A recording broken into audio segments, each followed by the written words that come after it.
काले साए की महक। समीर वर्मा। एक समय की बात है, एक छोटे से गांव में एक अजीबोगरीब घटना घटी। गांव के लोगों को रात के समय काले साए की महक का एहसास होता था। यह महक सुखद और भयावह दोनों होती थी।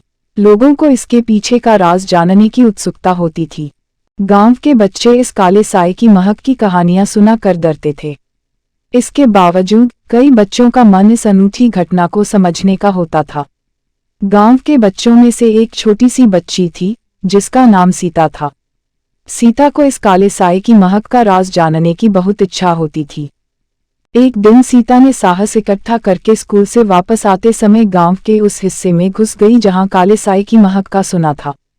सूरज धीरे धीरे डूबने लगा और धीरे धीरे काले साए की महक सीता को महसूस होने लगी। सीता डर के मारे कांप रही थी, लेकिन उसने साहस करके आगे बढ़ते जा रही थी। अचानक सीता को एक बड़े पेड़ के पीछे से एक अजब-ओ-गरीब आवाज सुनाई दी। वह आवाज एक पुरानी औरत की थी। सीता ने धीरे से पेड़ के पीछे झांका और एक बूढ़ी औरत को देखा, जो काले लिबास में थी और कुछ जड़ी बूटियां महसूस कर रही थी। सीता को यह समझ में नहीं आ रहा था कि वह औरत कौन है और क्यों यहाँ है। सीता ने बहादुरी से उस औरत से पूछा, आप कौन हैं और आप यहाँ क्या कर रही हैं? बूढ़ी औरत ने धीरे से मुस्कुरा कर कहा, मैं यहाँ काले साए की महक बनाने के लिए आई हूँ। सीता को यह सुनकर हैरानी हुई कि कैसे यह औरत काले साए की महक बना सकती है। औरत ने सीता को बताया कि वह एक जादुई औरत है और वह काले साए की महक बनाने के लिए यहाँ आती है।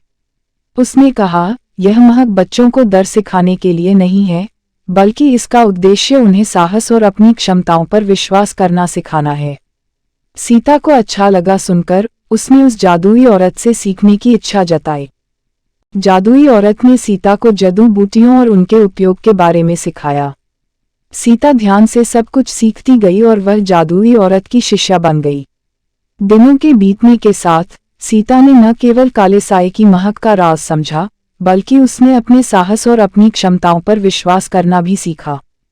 गांव के लोगों को सीता की इस अनूठी दुनिया के बारे में पता चला।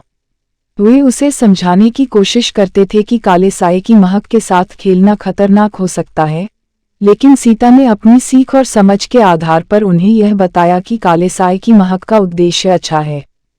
समय के साथ सीता का विश्वास गांव वालों को भी प्रभावित करने लगा।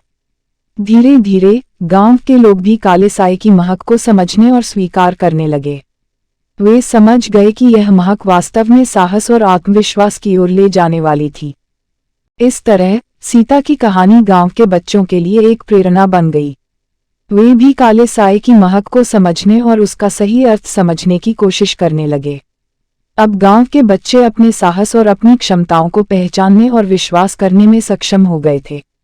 यह कहानी उन्हें सीख देती थी कि डर के सामने साहसी होकर खड़ा होना चाहिए, और अगर हम अपनी क्षमताओं पर विश्वास करें, तो हम किसी भी समस्या का सामना कर सकते हैं।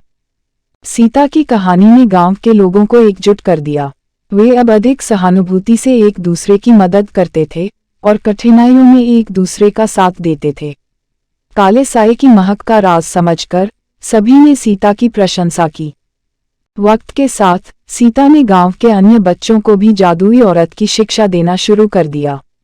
इस प्रक्रिया के दौरान वह अपने गांव के बच्चों को न केवल साहस और आत्मविश्वास सिखा रही थी, बल्कि वह उन्हें प्रकृति के साथ भी मेल खाने का तरीका सिखा रही थी। अंत में काले साए की महक ने गांव के लोगों को एक सामंजस्य से जीने का मार्ग प्रशस्त किया। सीता और उसकी कहानी ने न केवल उसके गांव को बदला, बल्कि दूसरे गांवों तक भी उसकी प्रेरणा पहुंची। लोग वहां भी काले साए की महक की कहानियों को सुनते और विचार करते कि कैसे वे भी अपने समुदायों में ऐसा ही परिवर्तन ला सकते हैं। सीता के साहस ने लोगों को सिखाया कि कभी कभी हमें अपने डर का सामना करना होता है, ताउम्र हम अपनी क्षमताओं का पूरा विकास नहीं कर पाते। इस कहानी का असर इतना गहरा था कि लोग काले साए की महक को अब अपनी धरोहर के रूप में अपना रहे थे। धीरे धीरे सीता एक प्रतिष्ठित व्यक्तित्व बन गई। वह अपने अनुभवों को बांटती और दूसरों को साहस और आत्मविश्वास की शिक्षा देती। काले साए की महक ने उसे यह समझने में मदद की कि हर कठिनाई और डर के पीछे एक अवसर होता है, जो हमें अपने आत्मविश्वास को मजबूत करने का मौका देता है। यह कहानी आज भी गांव के बच्चों को सुनाई जाती है और उन्हें सिखाती है कि जब भी वे काले साए की महक को महसूस करें तो वे अपनी क्षमताओं पर विश्वास करें और साहसी बनें। काले साए की महक की कहानी उन्हें यह बतलाती है कि जिंदगी के सभी अध्यायों में, चाहे वे खुशियों भरे हों या संघर्षों से, हमें हमेशा साहस और अपने आत्मविश्वास के साथ सामना करना होता है। इस कहानी की महत्वाकांक्षा यह है कि विश्वास और साहस ही हमें अपने सपनों को साकार करने की ताकत देते हैं। और अगर हमें कठिनाइयों के साए से निपटना हो तो हमें उसे डर के रूप में नहीं बल्कि एक चुनौती के रूप में स्वीकार करना चाहिए। सीता की कहानी का संदेश यह भी है कि हमें प्रकृति के साथ संवेदनशीलता और समर्पण के साथ जीना होता है। काले साए की महक की कहानी हमें सीख देती है कि हमारी शक्ति और सामर्थ्य हमें न केवल अपनी जिंदगी को बेहतर बनाने की ताकत देती है, बल्कि दूसरों की भी।